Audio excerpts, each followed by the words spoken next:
जय हिंद। इससे पिछले सेशन में हमने बात की थी प्री हिस्टोरिक इंडिया की बेसिक फाउंडेशन के बारे में। हमने देखा था कि ये जो हमारी हिस्ट्री है, इसको किस तरीके से सब डिवाइड करके देखा जाता है। हमने बात की थी कि ये जो हमारी हिस्ट्री है, इसको किस तरीके से रिकंस्ट्रक्ट किया गया, इसके पीछे कौन से सोर्सेस रिस्पॉन्सिबल रहे, इन सभी चीज़ों के बारे में एक बेसिक फाउंडेशन के तौर पे इससे पिछले सेशन में हमने पढ़ा था, बातचीत की थी। आज के सेशन में हम इन डिटेल बात करेंगे प्री हिस्टोरिक इंडिया की कहानी के बारे में। देखेंगे कि ये जो प्री हिस्टोरिक इंडिया नाम का फेज है, ये किस तरीके से डेवलप हुआ।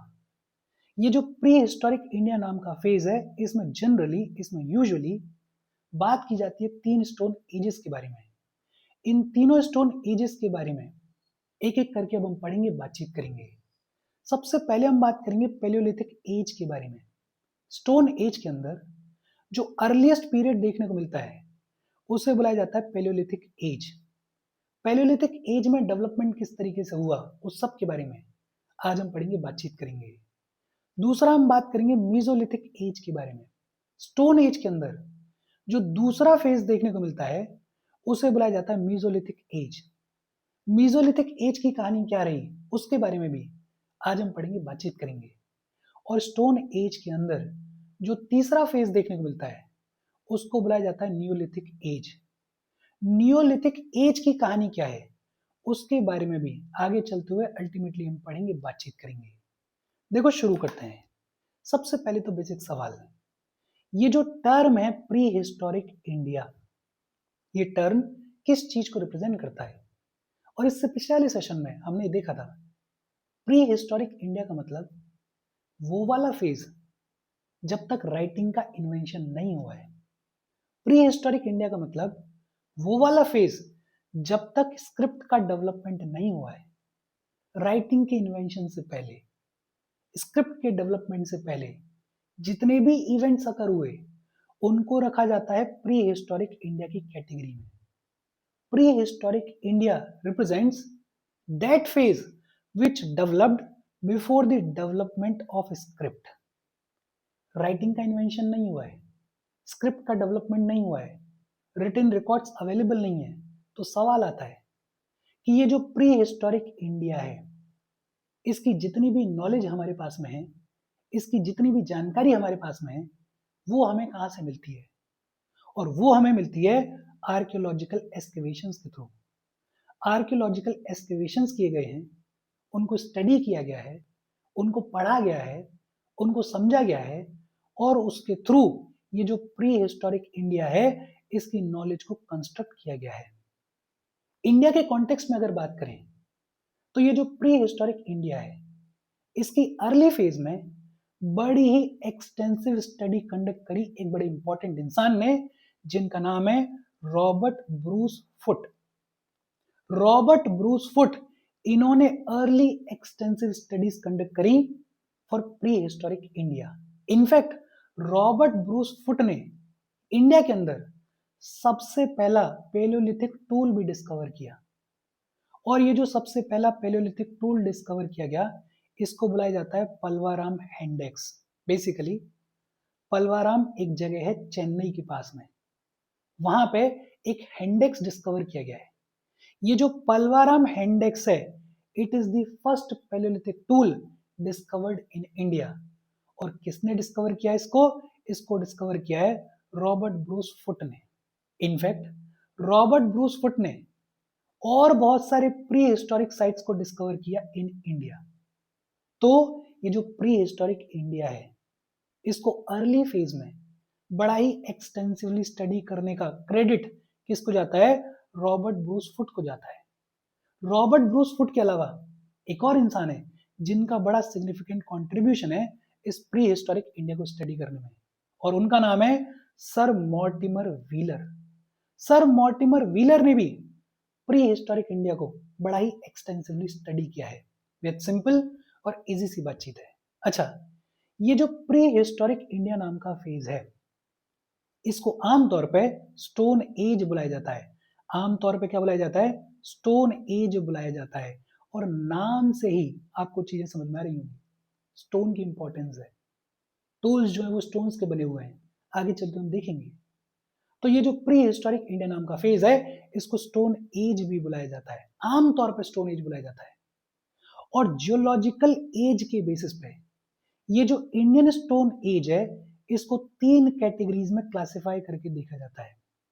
इंडियन स्टोन एज को 3 कैटेगरीज में क्लासिफाई करके देखा जाता है।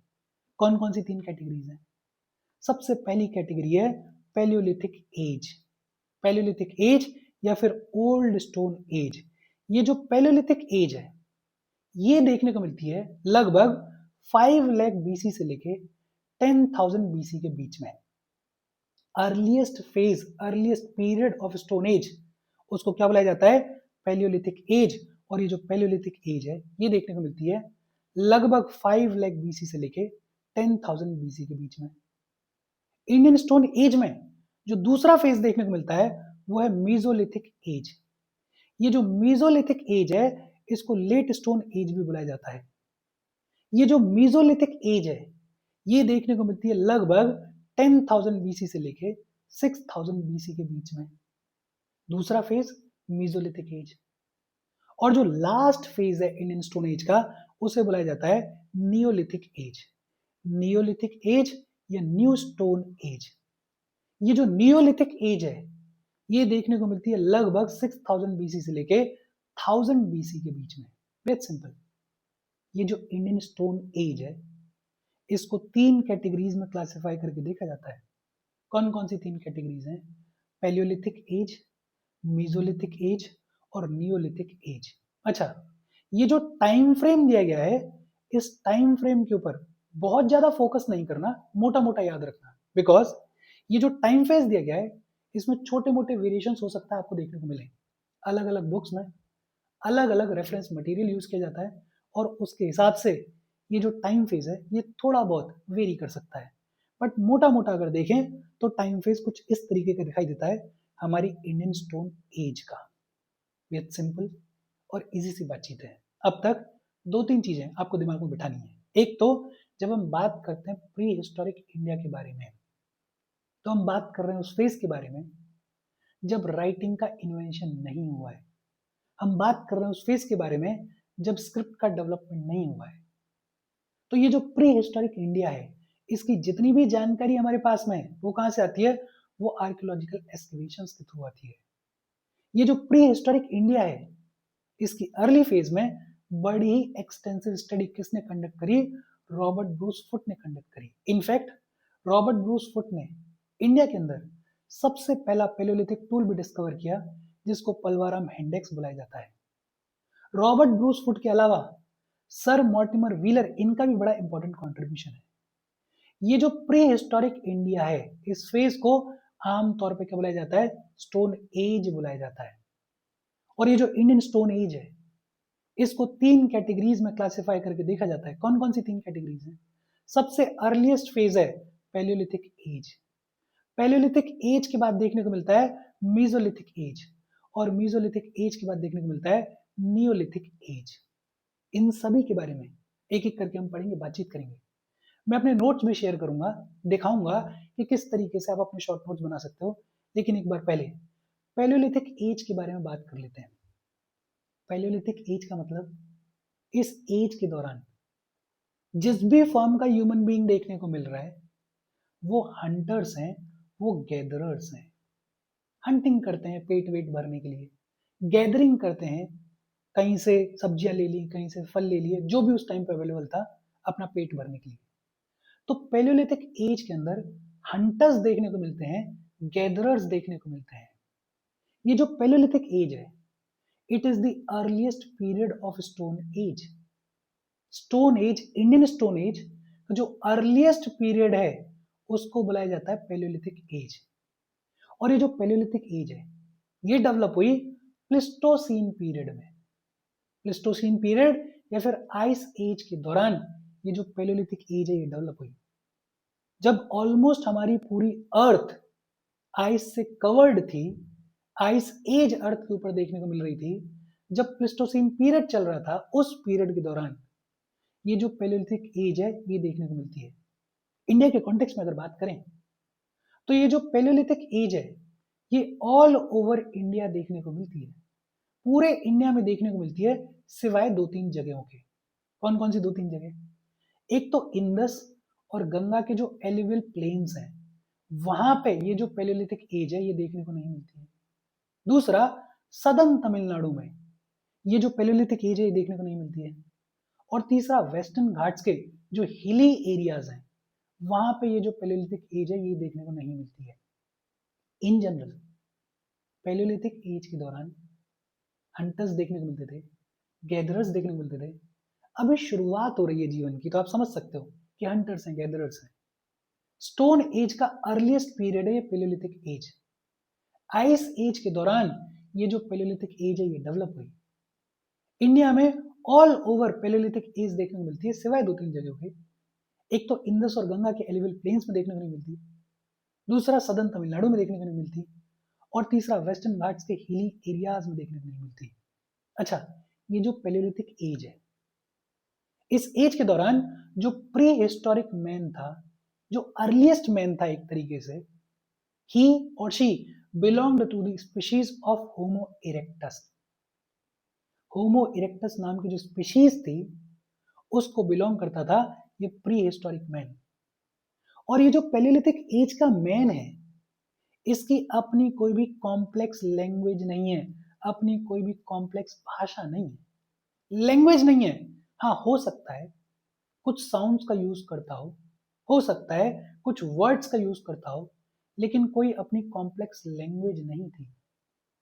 ये जो प्री हिस्टोरिक मैन है, ये जो पैलियोलिथिक एज का मैन है, ये हो सकता है कम्युनिकेट करने के लिए some form of sign language को यूज करता हो, लेकिन इंपॉर्टेंट क्या है, इनकी कोई भी अपनी कॉम्प्लेक्स लैंग्वेज नहीं थी। कैरेक्टरिस्टिक्स क्या थे? ये जो पैलियोलिथिक एज है, इसमें जो भी इंसान देखने को मिल रहा था उसके कैरेक्टरिस्टिक्स क्या थे? एक तो they belong to Negrito race. Negrito race के बारे में ऑलरेडी हमने पढ़ा हुआ है।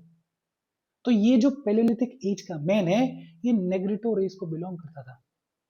ओपन एरियाज में रहता था, कोई सेटलमेंट नहीं है, टेम्पररी सेटलमेंट भी नहीं है। ओपन एयर में रह रहा है, रिवर वैलीज वगैरह में रह रहा है, कभी केव्स में रह रहा है, मतलब इधर उधर चीजों को, जगहों को ऑक्यूपाई कर रहा है।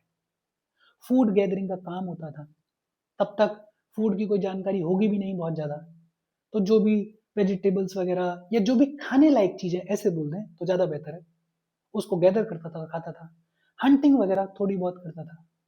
एग्रीकल्चर की कोई भी नॉलेज नहीं थी, और ये इंपॉर्टेंट है, इस पैलियोलिथिक एज में एग्रीकल्चर की कोई नॉलेज नहीं थी। सेटलमेंट था ही नहीं, तो हाउस की कोई नॉलेज नहीं थी। पोट्री और मेटल ये तो दूर की चीजें थी। घर का नहीं पता है जिस इंसान को, एग्रीकल्चर का नहीं पता है जिस इंसान को, वो कहाँ पोट्री पे जा रहा है, वो कहाँ किसी मेटल पे जा रहा है। इसी पैलियोलिथिक एज के लेटर फेज के दौरान इस दौर का जो इंसान है उसको फायर की नॉलेज होने लगी थी, लेकिन लेटर फेज के दौरान। ध्यान रखना, पैलियोलिथिक एज के लेटर फेज के दौरान इंसान को आग की, जो कि सबसे इंपॉर्टेंट इन्वेंशन है आज तक की हिस्ट्री का मेरे हिसाब से, उस फायर की knowledge later stages of palaeolithic age में डेवलप हुई। बहुत सिंपल और इजी सी बातचीत है। एक बार फिर से देखो, पैलियोलिथिक एज की जब हम बात करते हैं तो एक तो it is the earliest phase of stone age. ये डेवलप कब हुआ? ये डेवलप हुआ आइस एज के दौरान। ये जो पैलियोलिथिक एज है ये ऑल ओवर इंडिया देखने को मिलती है एक्सेप्ट 2-3 जगह। एक तो इंडस और गंगा के एलुवियल प्लेन्स को निकाल दो, दूसरा सदर्न तमिलनाडु को निकाल दो, और तीसरा वेस्टर्न घाट्स के जो हिली एरियाज है उनको निकाल दो। ये जो पैलियोलिथिक एज है, इस एज में जो स्पीशीज ऑफ होमो इरेक्टस देखने को मिल रहे हैं उनकी अपनी कोई भी कॉम्प्लेक्स लैंग्वेज नहीं है। हाँ, हो सकता है कुछ छोटी मोटी साइन लैंग्वेज यूज करते हो थोड़ा बहुत कम्युनिकेट करने के लिए। ये जो लोग हैं ये नेग्रिटो रेस को बिलोंग करते थे, ओपन एरियाज में रहते थे। ओपन एरियाज में रहते थे, इसका एक मतलब ये भी है कि सेटलमेंट था ही नहीं, न टेम्पररी न परमानेंट। एग्रीकल्चर की कोई भी नॉलेज नहीं थी, एग्रीकल्चर की नॉलेज नहीं है, हाउस की नॉलेज नहीं है, पोट्री की नॉलेज नहीं है, किसी मेटल की कोई नॉलेज नहीं है। काम क्या है? फूड गैदरिंग करना, हंटिंग वगैरह करना। लेटर स्टेजेस में हालांकि ये जो पैलियोलिथिक एज का मैन है इसको फायर की नॉलेज हो गई थी, इसको आग की नॉलेज हो गई थी। अगर अपर पैलियोलिथिक पीरियड में जाएंगे, अगर लेट पैलियोलिथिक पीरियड में जाएंगे, तो आर्ट के छोटे मोटे एविडेंसेस देखने को मिले थे, जैसे कहीं कहीं पे उस दौर के हिसाब से जिसको पेंटिंग बुलाया जा सकता है, वो पेंटिंग्स देखने को मिलने लग गई थी। मतलब इंसान धीरे धीरे हल्का हल्का इवॉल्व हो रहा है, आर्ट की तरफ भी थोड़ा बहुत ध्यान जा रहा है। जो इंपॉर्टेंट चीज है वो है टूल्स। ये जो पैलियोलिथिक पीरियड है, ये जो पैलियोलिथिक एज है, इस एज के दौरान जो टूल्स हुआ करते थे वो अनपॉलिश्ड हुआ करते थे, रफ टूल्स हुआ करते थे, स्टोन के बने हुए रफ टूल्स हैं, पेनापन नहीं है, शार्पनेस नहीं है, पॉलिश्ड नहीं है, ड्रेस्ड नहीं है, काम चलाऊ टूल्स हुआ करते थे। तो इंपॉर्टेंट चीज क्या है, अनपॉलिश्ड और रफ स्टोन के टूल्स हुआ करते थे। और ज्यादातर ये जो टूल्स हुआ करते थे ये क्वार्टजाइट से बने हुए होते थे। क्वार्टजाइट जो कि बड़ा ही हार्ड रॉक होता है उससे बने हुए होते थे। और इसीलिए कभी कभी ये जो पैलियोलिथिक मैन है इसको क्वार्टजाइट मैन इन इंडिया भी कहा जाता है। इंडिया का क्वार्टजाइट मैन भी इस पैलियोलिथिक मैन को ही कहा जाता है। ये सिंपल और इजी सी बातचीत है। देखो ये जितनी भी चीजें हमने पढ़ी ये आपको समझ में तो आई होंगी, लेकिन अब मैं आपको दिखाना चाहता हूं कि अगर आपको नोट्स बनाने हैं तो नोट्स आप कैसे बना सकते हो। ये मेरे नोट्स हैं, थोड़ा जूम करके देख लेना। और इसमें मैंने सारी जितनी भी एजेस हैं जो हम आगे पढ़ेंगे उन सब के बारे में लिखा हुआ है। देखो अभी हमने बात की पैलियोलिथिक एज के बारे में, तो बड़ा सिंपली यहाँ पे लिखा हुआ है कि इट इज द अर्लीस्ट या ओल्डेस्ट पीरियड। इस पैलियोलिथिक फेज में जो इंसान देखने को मिल रहा है वो नोमैडिक हंटर है, गैदरर है। सेटलमेंट नाम की कोई चीज नहीं है। जो स्टोन के टूल्स देखने को मिल रहे हैं वो लार्ज हैं और ब्लंट हैं, अनपॉलिश्ड हैं और रफ हैं। तो मोटा मोटा इस तरीके से आप लिख सकते हो। प्रोमिनेंट लोकेशंस की अगर बात करें तो भीमबेटका नाम की एक जगह है, भीमबेटका में, भीमबेटका एमपी में है, वहां पे पेंटिंग्स देखने को मिलती हैं, वहां पे नेचुरल केव्स देखने को मिलती हैं। और ये जो भीमबेटका, इसकी सिग्निफिकेंस एक ये भी है कि यहाँ पे सभी एजेस देखने को मिलती हैं। हम पढ़ेंगे कि ये जो पैलियोलिथिक पीरियड है, एज है, इसमें दो तीन डिविजन्स हैं, वो सारे डिविजन्स, वो सारी एजेस इन भीमबेटका केव्स में देखने को मिलती हैं। फिर आंध्र प्रदेश में अगर जाओगे तो कुरनूल केव्स देखने को मिलती हैं।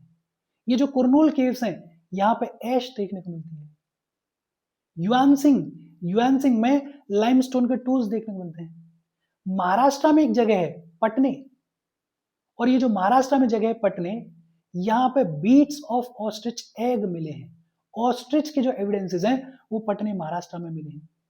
अब देखो ये जितनी चीज हमने पढ़ी इसको अगर बुकिश लैंग्वेज में देखो तो ये पूरी कहानी है जो कि एक्यूरेट है, ऐसे ही लिखी जाती है। लेकिन अगर आपको याद करना है, समझना है, चीजों को ब्रीफ में लिखना है, शॉर्ट नोट्स के फॉर्म में लिखना है, तो कुछ इस तरीके से आप अपने नोट्स बना सकते हो। मैं ये नहीं कह रहा हूँ कि एग्जैक्टली ऐसे बनाओ, ये मेरा तरीका है, लेकिन आप थोड़ा हिंट ले सकते हो।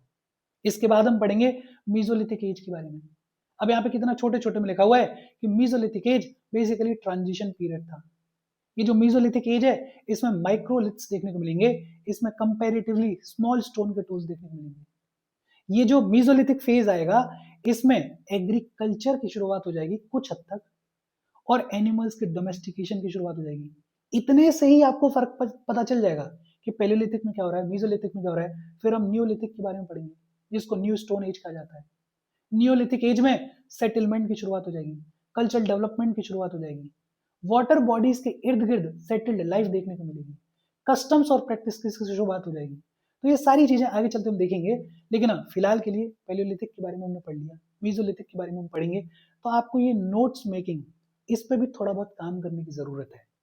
इसको भी अपने हिसाब से थोड़ा बहुत इनोवेट करो। होपफुली यहाँ तक चीजें आपको समझ में आई होंगी। हम आगे बढ़े उससे पहले वीडियो पे लाइक के बटन को दबा दो।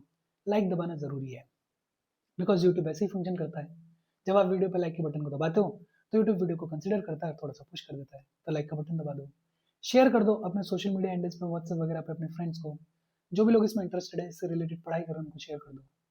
अगर चैनल को सब्सक्राइब नहीं किया है तो फॉर श्योर चैनल को सब्सक्राइब कर लो।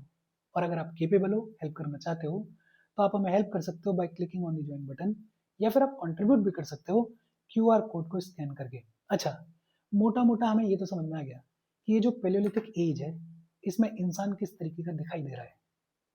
ये जो पैलियोलिथिक एज है इसको नेचर ऑफ टूल्स के बेसिस पे 3 फेजेस में डिवाइड करके देखा जाता है।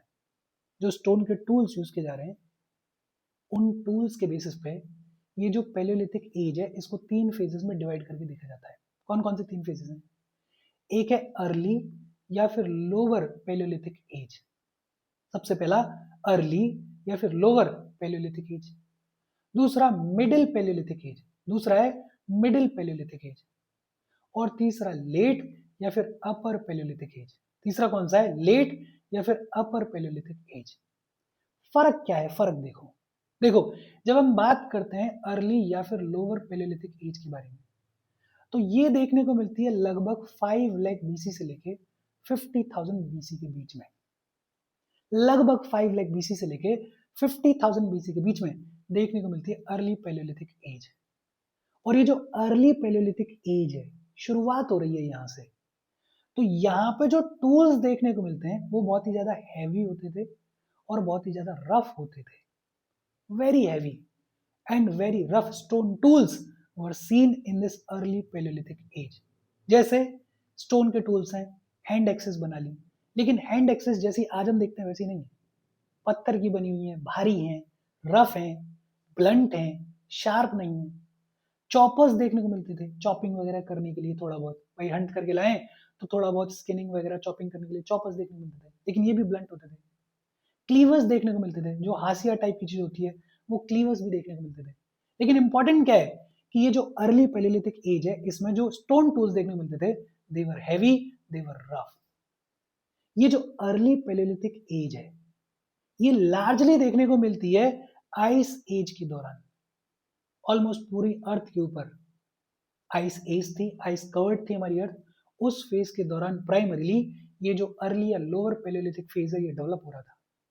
इंडिया के कॉन्टेक्स्ट में अगर बात करें तो ये जो अर्ली या फिर लोअर पैलियोलिथिक फेज है ये कश्मीर में देखने को मिला, थार डेजर्ट में देखने को मिला, हिरन वैली है गुजरात में वहां पे देखने को मिला, और बहुत सारी जगह हैं।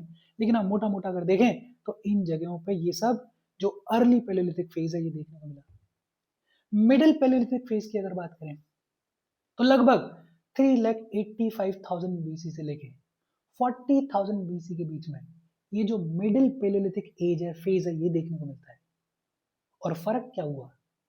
जो अर्ली फेज था वहां पे heavy and rough stone tools देखने को मिल रहे थे, लेकिन अब ये जो मिडिल फेज है इसमें कंपैरेटिवली स्मॉलर स्टोन टूल्स देखने को मिलेंगे। फ्लेक के बने हुए, थोड़े और शार्प, बहुत ज्यादा शार्प नहीं लेकिन थोड़े और शार्प, थोड़े और स्मॉलर स्टोन टूल्स देखने को मिलेंगे। और क्योंकि ये जो स्टोन टूल्स हैं ये छोटे हो गए तो अब इनको ब्लेड के जैसे भी यूज किया जाएगा, स्क्रैपर्स के जैसे भी यूज किया जाएगा, पॉइंट्स के जैसे भी यूज किया जाएगा। ये जो मिडिल पैलियोलिथिक फेज है इसको स्टेब्लिश किया गया 1960 में, मतलब बहुत लेट, लगभग अभी कुछ सालों पहले 1960 में इस फेज को स्टेब्लिश किया गया। और किसने स्टेब्लिश किया? एच डी सांकलिया ने इसको स्टेब्लिश किया। किसने स्टेब्लिश किया? एच डी सांकलिया ने इसको स्टेब्लिश किया। ये जो फेज है इसको नाम दिया गया नवसेन इंडस्ट्री, बिकॉज नवेसा नाम की एक जगह है महाराष्ट्र में जो कि इस मिडिल पैलियोलिथिक फेज की बड़ी इंपॉर्टेंट साइट है। और उसी के बेसिस पे यहाँ पे जो इंडस्ट्री ऑपरेट करती थी स्टोन्स की उसको क्या बुला दिया गया? उसको नवसेन इंडस्ट्री बुला दिया गया। ये जो मिडिल पैलियोलिथिक फेज है ये भी कई सारी जगहों पे देखने को मिलता है, खासकर ये जो सदर्न वाली साइड है, सदर्न इंडिया वाली साइड, वहां पे देखने को मिलता है। फिर तीसरा लेट और अपर पैलियोलिथिक फेज। ये जो लेट और अपर पैलियोलिथिक फेज है ये देखने को मिलता है लगभग 40,000 बीसी से लेके 10,000 बीसी के बीच में। और ये जो लेट या फिर अपर पैलियोलिथिक फेज है इसमें सिग्निफिकेंट चेंज क्या हुआ? इसमें टूल्स में इनोवेशन देखने को मिलेगा। अब टूल्स थोड़े और शार्प हो जाएंगे, जैसे पैरेलल साइडेड टूल्स आ जाएंगे। पहले ब्लंट थे, सबसे पहले तो हैवी थे, रफ थे, ब्लंट थे, फिर थोड़ा साइज छोटा हुआ, थोड़े और शार्प हुए होंगे, और फिर अब थोड़ा इनोवेशन दिखा रहे हैं कि पैरेलल साइडेड है, दोनों साइड में टूल पर शार्पनेस है। बोन टूल्स भी हैं, वो भी इस लेट फेज में देखने को मिलेंगे। तो मतलब पहले तो सिग्निफिकेंटली स्टोन को यूज किया जा रहा था, लेकिन यहाँ पे कुछ कुछ बोन टूल्स भी देखने को मिलते हैं। इनफैक्ट ये जो लेट फेज है इसी में सबसे पहली बार होमोसेपियंस भी अपीयर होंगे। इस लेट फेज के बिल्कुल एंड में होमोसेपियंस भी सबसे पहली बार अकर होंगे। और कोइंसिडेंटली आइस एज का भी ये लास्ट फेज होगा। ये जो लेट या फिर अपर पैलियोलिथिक फेज है, ये आइस एज का भी लास्ट फेज होगा। इनफैक्ट दो साइट्स के बारे में हमने यहाँ पे पढ़ा है, एक पटने महाराष्ट्र, ये जो पटने महाराष्ट्र है ये इसी लेट या फिर अपर पैलियोलिथिक फेज को बिलोंग करती है। हमने यहाँ पे कुरनूल केव्स के बारे में बात की है, ये जो कुरनूल केव्स हैं ये भी इसी लेट या फिर अपर पैलियोलिथिक फेज को बिलोंग करती है।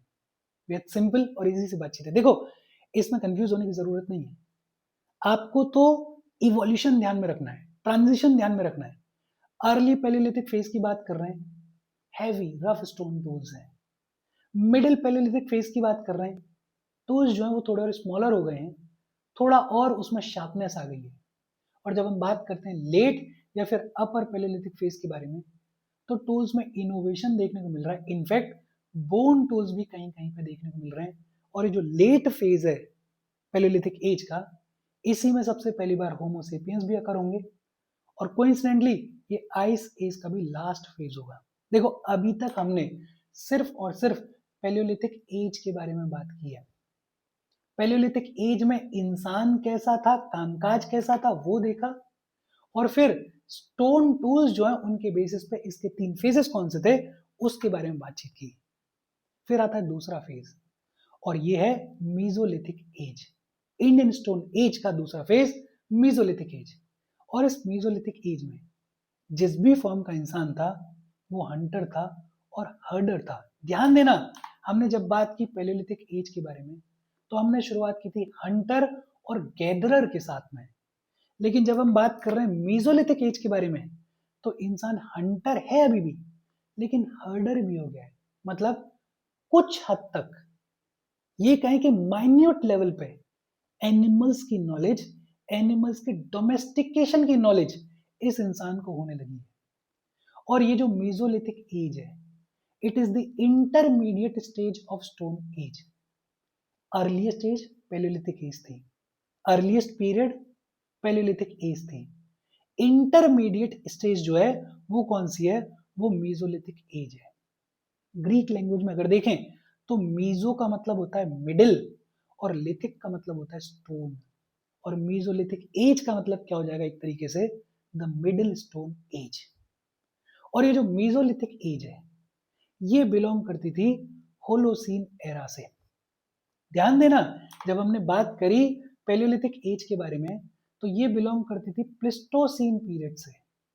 जब ये प्लिस्टोसीन पीरियड, जब ये आइस एज खत्म होगी तो उसके लगभग 10,000 साल के बाद होलोसीन एरा की शुरुआत होगी, और इस होलोसीन एरा में डेवलपमेंट देखने को मिलेगा मीजोलिथिक एज का। और खास क्या है, ये जो मीजोलिथिक एज है इसमें माइक्रोलिथ्स देखने को मिलेंगे। अपने आप में इंपॉर्टेंट टर्म है माइक्रोलिथ्स, मिनिएचर स्टोन टूल्स देखने को मिलेंगे। स्टोन के ही टूल्स हैं, लेकिन अब उनका साइज छोटा हो गया है, अब वो ज्यादा शार्प हो गए हैं, अब वो ज्यादा इनोवेट हो गए हैं, और इसी को क्या बुलाते हैं, माइक्रोलिथ्स। तो माइक्रोलिथ्स देखने को मिलेंगे, मिनिएचर स्टोन टूल्स देखने को मिलेंगे इस मीजोलिथिक एज में। और ये जो माइक्रोलिथ्स हैं ये कहीं कहीं पे सिलिका के भी बने हुए थे, चर्ट के भी बने हुए थे। स्टोन टूल्स हैं लेकिन सिलिका यूज किया जा रहा है, चर्ट भी यूज किया जा रहा है। और क्योंकि माइक्रोलिथ्स हैं, शार्पर हैं, थोड़े हल्के भी हो गए हैं, और थोड़ा कैरी करना भी इजी है, तो ये जो माइक्रोलिथ्स हैं अब इनको यूज किया जाने लगा to hunt smaller animals and birds. अब एनिमल्स और बर्ड्स को बड़ा इजीली इन माइक्रोलिथ्स के थ्रू हंट किया जा सकता था। ये जो माइक्रोलिथ्स है इनके थ्रू कंपोजिट टूल्स बनाए गए, स्फीयर हेड्स बनाए गए, एरो हेड्स बनाए गए, सिकल्स बनाए गए। भाई छोटा हो गया ना टूल, अब लकड़ी के ऊपर लगा दो आप, और स्फीयर हेड के तौर पे यूज करो, एरो हेड के तौर पे यूज करो, सिकल्स के तौर पे यूज करो, और अब आप अपने एरो हेड को फेंक दो, स्फीयर हेड को फेंक दो, और आराम से छोटे मोटे एनिमल को, बर्ड को हंट कर सकते हो। तो माइक्रोलिथ्स का आना बड़ा इंपॉर्टेंट डेवलपमेंट था इस मीजोलिथिक एज का। ये जो मीजोलिथिक एज है इसमें सेमी परमानेंट से लेके टेम्पररी सेटलमेंट्स भी देखने को मिले थे। पहले तो सेटलमेंट था ही नहीं, पैलियोलिथिक एज में हमने देखा, लेकिन मीजोलिथिक एज में इंसान थोड़ा बहुत सेमी परमानेंटली या टेम्पररी तौर पे केव्स में और ओपन ग्राउंड्स में रहने की शुरुआत कर देगा। अभी भी हंटिंग चल रही है, लेकिन फिशिंग भी होने लग गई है। फूड गैदरिंग अभी भी चल रही है। मीजोलिथिक एज में एक और जो सबसे इंपॉर्टेंट डेवलपमेंट हुआ वो था कि लेटर स्टेजेस में डोमेस्टिकेशन ऑफ एनिमल्स की शुरुआत हो गई। अब इंसान को कुछ एनिमल्स को डोमेस्टिकेट करने की नॉलेज मिलने लगी, तो डोमेस्टिकेशन ऑफ एनिमल्स की शुरुआत हो जाएगी। और देखो, दो चीजें बड़ी इंपॉर्टेंट है। एग्रीकल्चर अगर शुरू हो गया और एनिमल्स का डोमेस्टिकेशन अगर शुरू हो गया, तो सेटलमेंट्स के आने की शुरुआत हो जाएगी, और वही देखने को मिलेगा आगे चलते हुए। जैसे मीजोलिथिक एज में सेमी परमानेंट या टेम्पररी सेटलमेंट्स की शुरुआत हो गई है। उसके पीछे एक रीजन जो रिस्पॉन्सिबल हो सकता है वो क्या था, कि डोमेस्टिकेशन ऑफ एनिमल्स की शुरुआत हो गई है।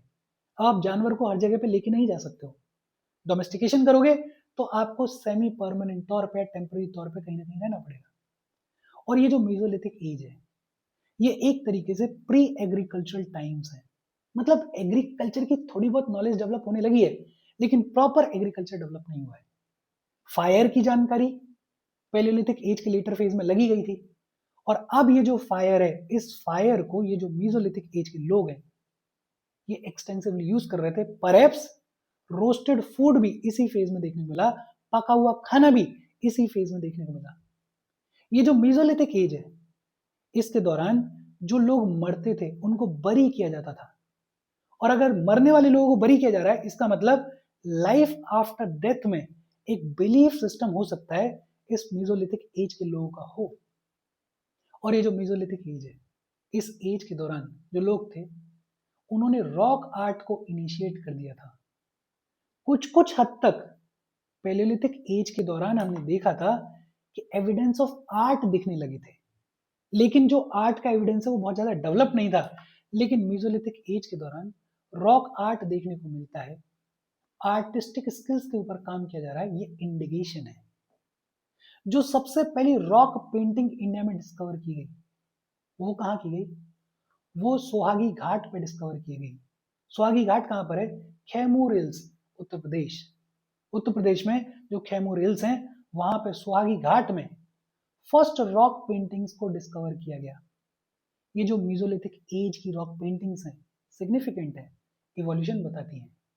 इसके अलावा इंडिया में लगभग more than 150 mesolithic rock art की साइट्स देखने को मिलती हैं। जैसे भीमबेटका केव्स है मध्य प्रदेश में, जैसे खारवा केव्स है मध्य प्रदेश में, जोरा केव्स है मध्य प्रदेश में। इन सब जगह पे मीजोलिथिक रॉक आर्ट की साइट्स देखने को मिलती हैं। उड़ीसा में सुंदरगढ़ है, उड़ीसा में संबलपुर है, यहाँ पे भी मीजोलिथिक रॉक आर्ट साइट्स देखने को मिलती हैं।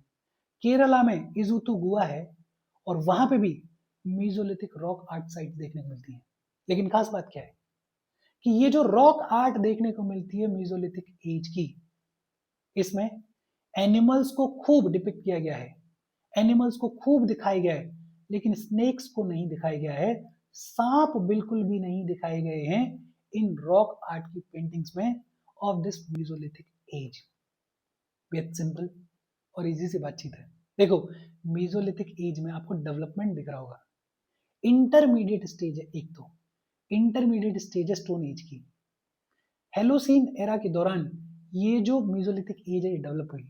जो इंपॉर्टेंट चीज है वो क्या है कि इस एज के दौरान मिनिएचर स्टोन टोल्स देखने को मिलते हैं, माइक्रोलिथ्स देखने को मिलते हैं। सेमी परमानेंट या टेम्पररी फॉर्म का जो सेटलमेंट है उसकी भी शुरुआत इस मीजोलिथिक एज के दौरान हो गई थी। एक लेटर फेज में डोमेस्टिकेशन ऑफ एनिमल्स भी देखने को मिलता है, और ये जो मीजोलिथिक एज है it is basically the beginning of pre agricultural times. Dead को बरी किया जाता है तो ये भी दिखता है कि लाइफ आफ्टर डेथ में ये जो मीजोलिथिक एज के लोग हैं इनका कुछ बिलीफ सिस्टम रहा होगा। हालांकि हम ये नहीं कह सकते कि कस्टम्स डेवलप हो गए या ट्रेडिशंस डेवलप हो गए, लेकिन कुछ कुछ यहाँ से शुरुआत तो आपको दिखाई दे ही रही है। और फिर ये जो मीजोलिथिक एज है इसमें खूब सारी रॉक आर्ट को प्रमोट किया गया। जो सबसे पहली रॉक पेंटिंग इंडिया में डिस्कवर की गई वो कहाँ पे डिस्कवर की गई, वो सुहागी घाट पे डिस्कवर की गई, खेमूर हिल्स उत्तर प्रदेश में डिस्कवर की गई। ये जो रॉक आर्ट देखने को मिलती है मीजोलिथिक एज की, इसमें एनिमल्स को खूब डिपिक्ट किया गया है, लेकिन स्नेक्स को डिपिक्ट नहीं किया गया है। मीजोलिथिक एज की इंपॉर्टेंट साइट्स की बात अगर करें तो एक जगह है राजस्थान में भागोर, एक कोठारी रिवर है, कोठारी रिवर के पास में भागोर नाम की जगह है। और ये जो भागोर नाम की जगह है राजस्थान में, इट इज दी, या ये कहें कि it is one of the largest and best documented sites in India. Mesolithic age की one of the best documented sites है भागोर राजस्थान। मध्य प्रदेश में आदमगढ़ है, और ये जो मध्य प्रदेश में आदमगढ़ है, यहाँ पे अर्लीस्ट एविडेंस देखने को मिलता है एनिमल्स के डोमेस्टिकेशन का। इंपॉर्टेंस है ये इसकी कि मध्य प्रदेश में जो आदमगढ़ नाम की मीजोलिथिक साइट है, वहां पे एनिमल्स के डोमेस्टिकेशन का अर्लीस्ट एविडेंस देखने को मिलता है। उत्तर प्रदेश में एक जगह है महादाहा, और महादाहा की खास बात क्या है कि यहाँ पे मेन और विमेन को एक साथ बरी किया गया है। Men and women are buried together at Mahadaha, Uttar Pradesh. फिर इसके अलावा लंगंज, महसाना नाम की डिस्ट्रिक्ट है गुजरात में, वहां पे लंगंज है। और उत्तर प्रदेश मिर्जापुर में एक जगह खेमूर। ये मीजोलिथिक एज की दो इकलौती ऐसी साइट्स हैं जहां पे पोट्री देखने को मिलती है। तो पोट्री की भी शुरुआत यहाँ से थोड़ा बहुत देखने को मिलती है। ये सिर्फ इंपॉर्टेंट साइट्स की बात कर रहे हैं हम, इनको दिमाग में रखना। भागोर राजस्थान मीजोलिथिक एज की बड़ी इंपॉर्टेंट साइट। इंपॉर्टेंट क्या है कि it is one of the best documented sites in India. Adamgarh MP, domestication of animals का अर्लीस्ट एविडेंस देखने को मिलता है। महादा Uttar Pradesh, main and women को एक साथ बरी किया गया है। फिर महसाना गुजरात में लंगंज, और मिर्जापुर यूपी में खेमूर। ये मीजोलिथिक एज की दो इकलौती ऐसी साइट्स हैं जहां पे पोट्री देखने को मिलती है। और इसके साथ आज की हमारी बातचीत खत्म हो गई। इसके बाद हम बात करेंगे नियोलिथिक एज के बारे में, लेकिन नियोलिथिक एज को हम अगले सेशन में पढ़ेंगे, अदरवाइज बहुत लंबा सेशन हो जाता है।